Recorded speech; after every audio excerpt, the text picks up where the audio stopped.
remind all nation states of their responsibility. Honorable Zoro, food and IDP, they are related.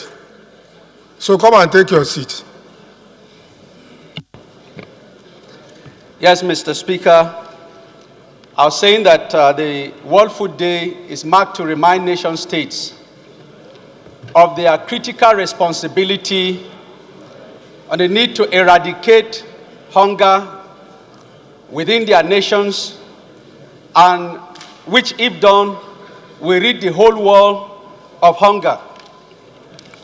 I recall very well that I moved a bill on the right to food as part of the intention to ensure that under our fundamental objectives and directive principles of state policy, that Section 16, Sub 2B is not only seen as a discretionary responsibility of government, but a mandatory responsibility.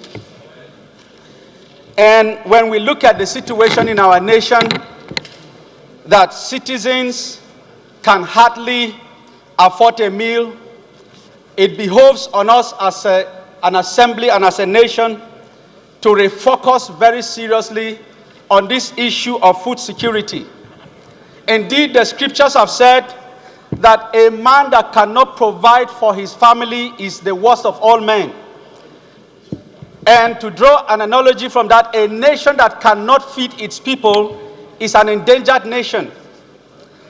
I therefore calling on the nation and particularly the government to address the situation by refocusing our agri policies that will give attention to small-scale farmers and household farmers by improving farm extension services and farm inputs, because the bulk of the food that is produced in this nation is by small-scale household farmers.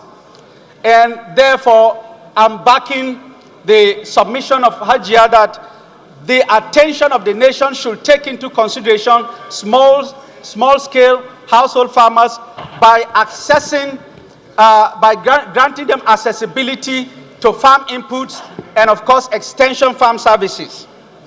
It is also necessary that, as a House, we insist on the executive arm of government to implement its social security policies that will bring relief to our citizens that are undergoing a lot of hardship in this season. So it is on this basis that I support this motion as ably moved, and to say that food security is critical to our citizens and for the peace and development of our nation. Thank you. Honorable Jagaba, Adams Jagaba.